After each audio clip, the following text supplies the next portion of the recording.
नमस्कार फ्रेंड्स, ज्ञाता टूर में आपका स्वागत है। मैं हूं आपका होस्ट शुभम मिश्रा और आज हम आ चुके हैं सारनाथ, जो कि बनारस कैंट से लगभग 15 किलोमीटर की दूरी पे है। जो आप पीछे हमारे मंदिर देख रहे हैं, यही है, इसी में भगवान बुद्ध विराजमान है और ये वही स्थान है जहां भगवान बुद्ध ने पहला उपदेश दिया था। तो चलिए फ्रेंड्स, आज सारनाथ घूमते हैं।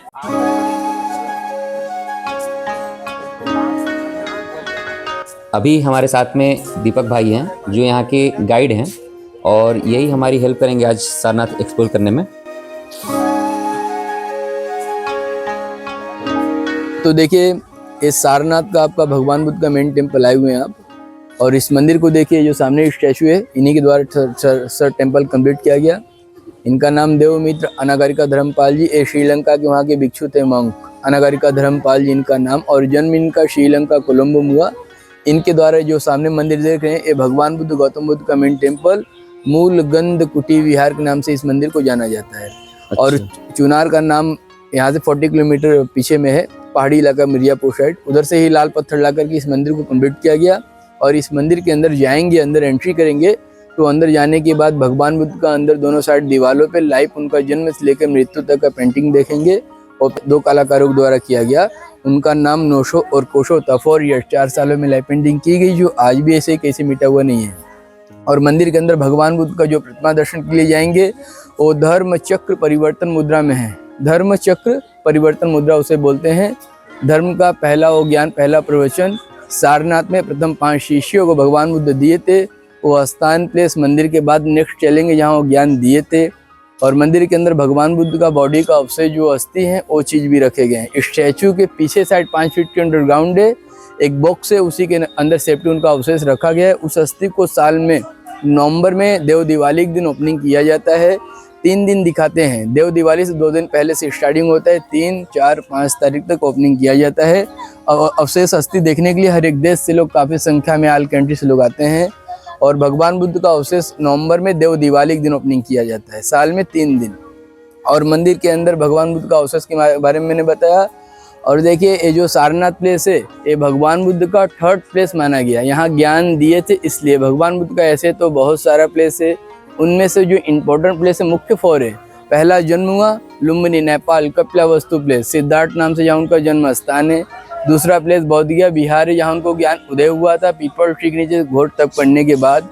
उसी ज्ञान को सारनाथ में प्रथम 5 शिष्यों को दिए, इसीलिए तीसरा स्थान अभी सारनाथ में माना गया। यहाँ से ज्ञान देने के बाद कुशीनगर गए, गोरखपुर, अपने शरीर को त्याग के लिए, जिसे बोलते हैं महापरिनिर्वाण। एज उनका 80 ईयर्स, उम्र 80 साल उनका उस समय था।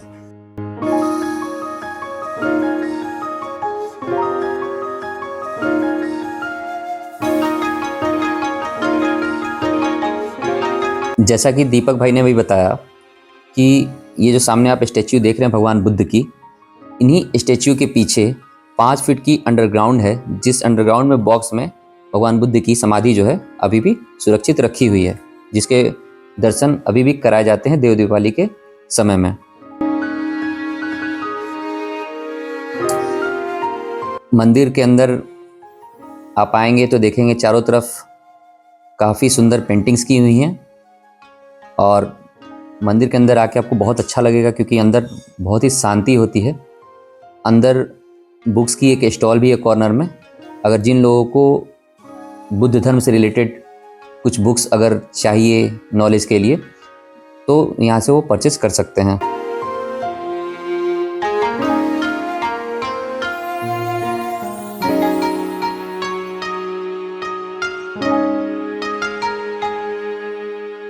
तो चलिए अब चलते हैं वो बोधि वृक्ष देखने। मंदिर के ठीक बगल में ये कैंपस है, जिसके अंदर वो बोधि वृक्ष है। इसके अंदर चलिए चलते हैं। सामने जो आप ये गोल आकार का बना हुआ देख रहे हैं, इस पे कुछ मंत्र लिखे हुए हैं, और ये बोधि वृक्ष के चारों तरफ है। लोग इसे गोल गोल घुमाते हुए और बुद्धम शरणम गच्छामि जाप करते हुए और बोधि वृक्ष की परिक्रमा लेते हैं।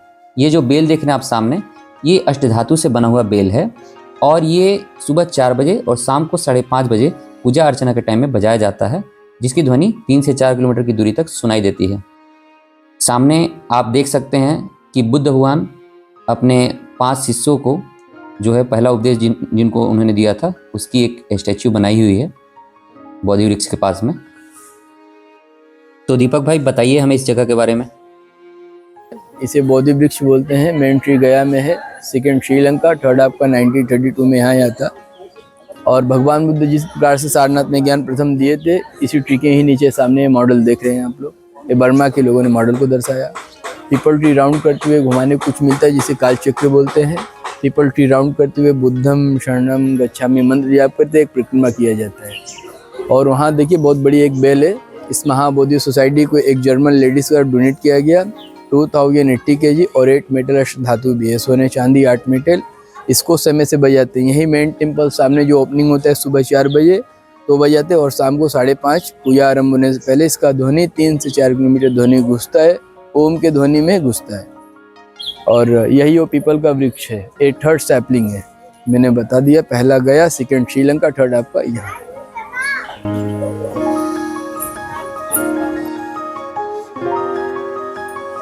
मंदिर के आसपास काफ़ी अच्छी ग्रीनरी है और सारा एरिया काफ़ी क्लीन है। व्यू हर एंगल से काफ़ी सुंदर देखने को मिलेगा। चलिए चलते हैं, कुछ चल के खाते हैं पहले, फिर आपको घुमाते हैं आगे। टिक्की चाट कितने का भाई? हैं? 50 रुपये का लगा दो, एक प्लेट लगा दो फटाफट। क्या डाल रही है?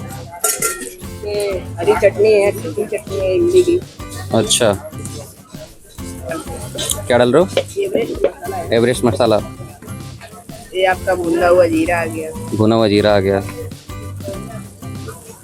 चटपटा बनाना भाई, पता बनेगा। मीठा नहीं डालना इसमें, ठीक है? कुरकुरा कर देना इसको। अब ये छोला भून के तैयार हो रहा। ये धनिया पड़ा,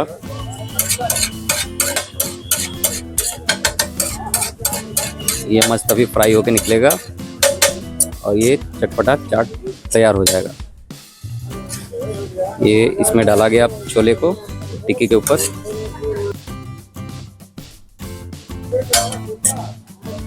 और ये टमाटर, ऊपर से फिर से धनिया, प्याज।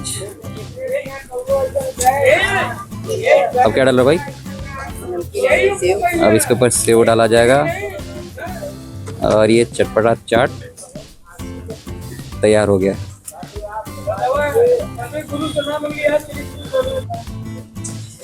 इसका टेस्ट जो है काफ़ी औसम है। वैसे भी बनारस का चाट तो बहुत ही फेमस है। फ्रेंड्स, यही स्तूपा का मेन गेट है। यहीं से हम अभी इंटर होंगे स्तूपा के लिए। तो चलिए अंदर इंटर करते हैं, धम्मे की स्तूपा देखते हैं।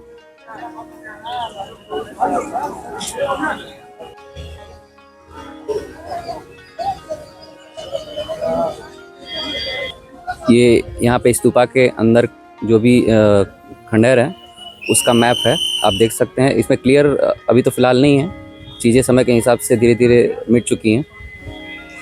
सामने जो आप देख रहे हैं बेलनाकार आकार का, यही है यहाँ का स्तूपा। इस स्तूप को आप किसी भी एंगल से चारों तरफ से घूम के आप अगर देखोगे तो आपको इसी आकार में हर एंगल से नज़र आएगा, बेलनाकार आकार में। यहीं पे भगवान बुद्ध ने बैठ के पहला उपदेश दिया था। देखिए जो सामने आपको दिख रहा है ये सारनाथ का बौद्ध स्तूप। इसको सारनाथ में 2 नामों से जाना गया। इसका पहला नाम धम्मिक स्तूप है, दूसरा नाम धर्म चक्र बौद्ध स्तूप है। अशोक सम्राट जी के द्वारा 2300 वर्ष पहले 3rd सेंचुरी BC का बनाया गया है। इस स्तूप के अंदर आने और जाने का कहीं से भी विंडो डोर नहीं, अंदर से पूरा पैक सॉलिड एक शिवलिंग आकार जैसा स्तूप है।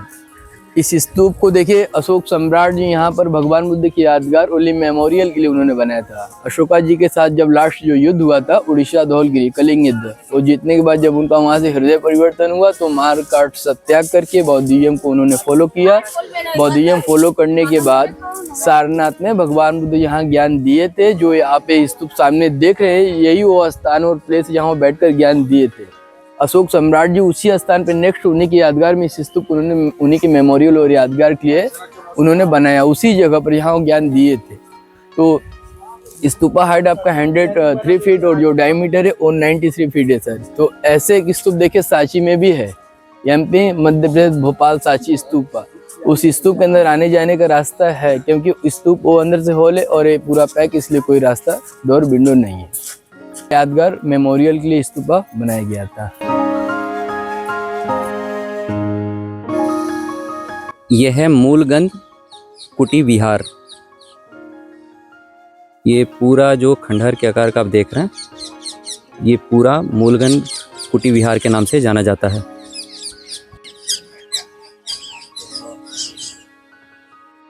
ये देख सकते हैं आप, बौद्धिस्ट लोग बैठ के और यहाँ पे अपना चैंटिंग कर रहे हैं और उनके कुछ शिष्य बैठे हुए हैं और चैंटिंग साथ में कर रहे हैं। ये पूरा खंडहर अभी आपको ऐसा दिख रहा, तो उस समय में ये कैसा होगा आप इसका अंदाज़ा लगा सकते हैं। ये उस समय का पंचायतन मंदिर के नाम से जाना जाता था।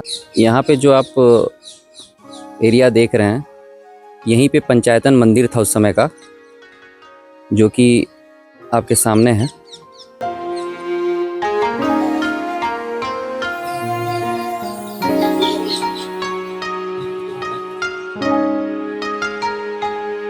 आप देख सकते हैं खुदाई में मिली हुई सारी चीज़ें, कुछ चीज़ें अभी भी यहाँ पे अवशेष हैं और बाकी चीज़ों को म्यूजियम में रख दिया गया है। इसकी खूबसूरती उस समय क्या रही होगी, आप इन चीज़ों को, इन नक्काशी को देखकर लगा सकते हैं अंदाज़ा। उस समय में कोई भी मशीन नहीं हुआ करती थी जिससे नक्काशी किया जा सके, सारा हैंडमेड हुआ करता था। कई साल लग जाते थे इन चीज़ों को बनाने में। मैं अगर आपको अपना एक्सपीरियंस शेयर करूं, तो ये खंडहर सेम टू सेम, इसका जो अगर कंस्ट्रक्शन मिलाया जाए तो आपको नालंदा विश्वविद्यालय आप जब जाओगे तो वहाँ भी खंडहर जो मिलेगा वो इस जगह को आपको, और उसको आप कंपेयर करोगे तो सेम लगेगा आपको। इस जगह को देखने के लिए बहुत ही दूर दूर से लोग आते हैं, चाहे वो चीन से हों, तिब्बत से हों, हर जगह से लोग आते हैं। जो भी लोग भगवान बुद्ध के विचार को और उन्हें मानते हैं।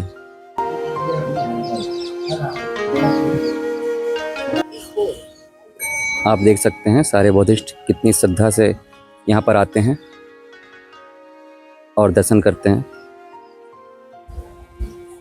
फ्रेंड्स, ये वही स्थान है जहाँ की खुदाई से निकाल कर और अशोक स्तंभ को म्यूजियम में लगाया गया है।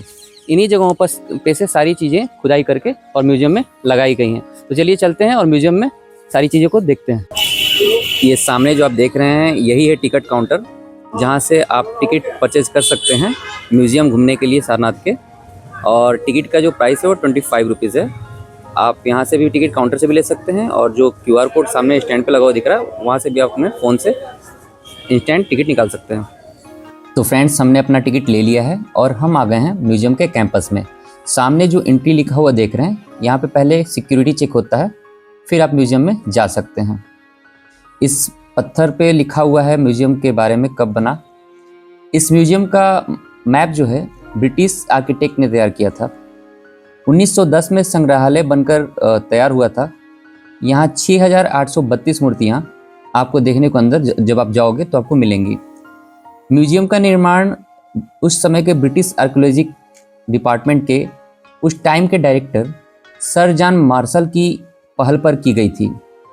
1905 में म्यूजियम बनाने का निर्णय उन्होंने लिया। आर्किटेक्ट जेम्स रैमसन ने म्यूजियम का नक्शा जो है तैयार किया था, और यह म्यूजियम 1910 में बनकर तैयार हुआ था। अभी आप सामने देख सकते हैं म्यूजियम के बाहर फाउंटेन्स लगे हुए हैं, ग्रीनरी है बहुत अच्छी है, और सुंदर सुंदर फ्लावर्स लगे हुए हैं जो कि म्यूजियम के सामने आपको देखने को मिलेंगे।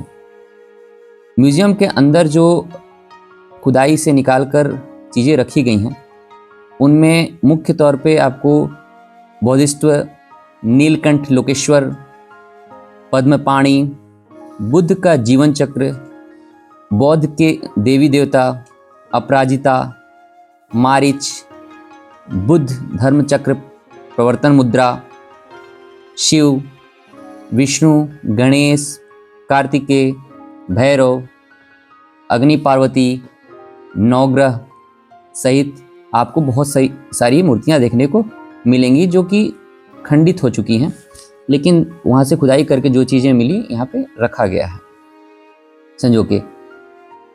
आपको हर तरह के नवग्रह के इसमें मूर्ति मिल जाएंगे और देवी देवता के करीब करीब।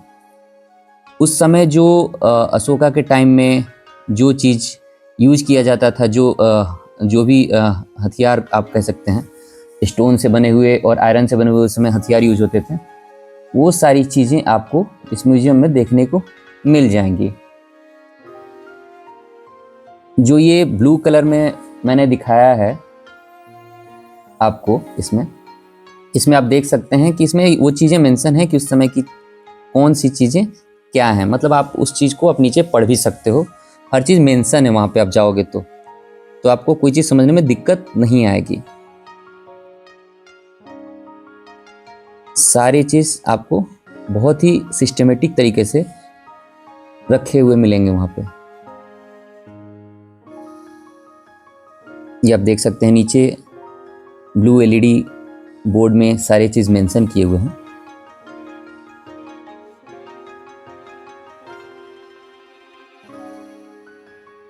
आप इस म्यूजियम में जाने के बाद अपने आप को करीब करीब उस समय के दौर और इस समय के दौर में अपने आप को कनेक्ट कर पाओगे, कनेक्ट करने का आप कोशिश करोगे, क्योंकि चीज़ें आपको ऐसी देखने को मिलेंगी जिससे आप उस समय के बारे में सोचने पे मजबूर हो जाओगे कि उस समय चीज़ें कैसी थीं, क्या थीं और आज की डेट में क्या हैं। हालांकि ये बहुत विचित्र बात है कि बहुत सारी मूर्तियों का जो है किसी में पैर नहीं है, किसी में हाथ नहीं है, खंडित हो चुके हैं, लेकिन गवर्नमेंट ने इसे बहुत ही सही तरीके से आज तक संजो के इसमें रखा है। ये सामने जो आप देख रहे हैं ये लोहे से बने हुए सारे हथियार हैं उस समय के।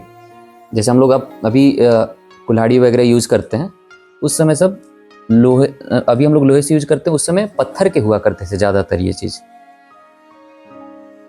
कुछ चीज़ें जो हैं लोहे की भी होती थी, लेकिन पत्थर के ज़्यादातर उस समय यूज होते थे।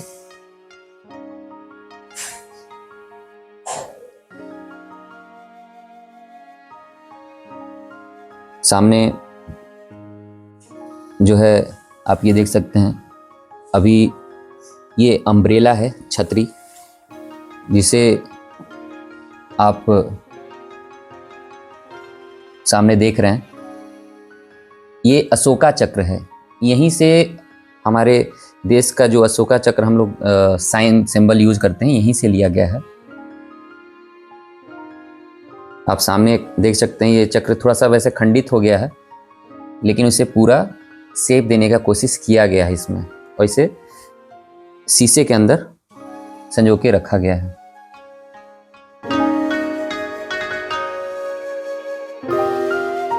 ये सामने जो आप देख रहे हैं यही अशोक स्तंभ है ओरिजिनल, जिसे खुदाई से निकालकर और यहाँ पर म्यूजियम में सेफ रखा गया है।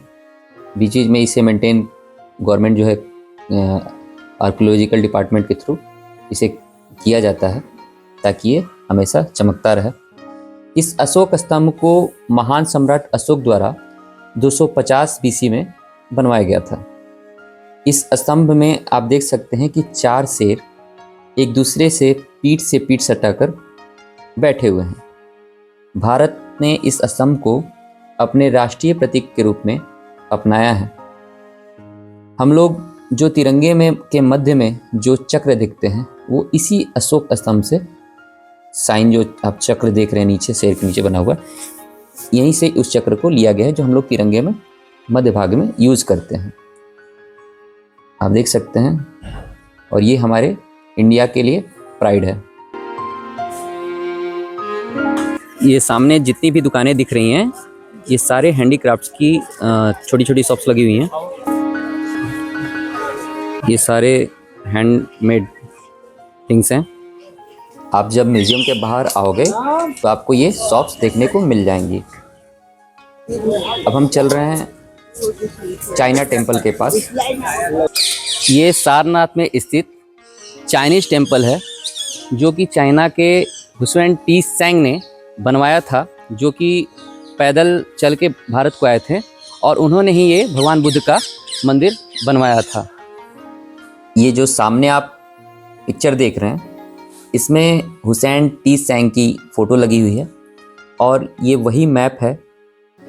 इसमें दर्शाया गया है कि हुसैन टी सेंग किस तरीके से पैदल चल के किस रास्ते से भारत को आए थे। मंदिर का कैंपस जो है काफ़ी साफ़ सुथरा है और मंदिर जो है चाइनीज स्टाइल में बनाया हुआ है। इस मंदिर में भी एक अशोक स्तंभ का मूर्ति जो है रखा गया है। चलिए मंदिर के अंदर चलते हैं और करते हैं भगवान बुद्ध का दर्शन। जब आप मंदिर के अंदर एंटर करेंगे तो सामने भगवान बुद्ध की स्टैच्यू होगी और चारों तरफ जो है फ्लावर्स और फ्लास्क से डेकोरेट किए हुए होते हैं। जो भी बुद्धा टेम्पल होते हैं उसमें ज़्यादातर अक्सर आप ऐसा देखोगे। मंदिर के अंदर पिन ड्रॉप साइलेंस है एकदम, जिसकी वजह से आपको काफ़ी अच्छा लगेगा।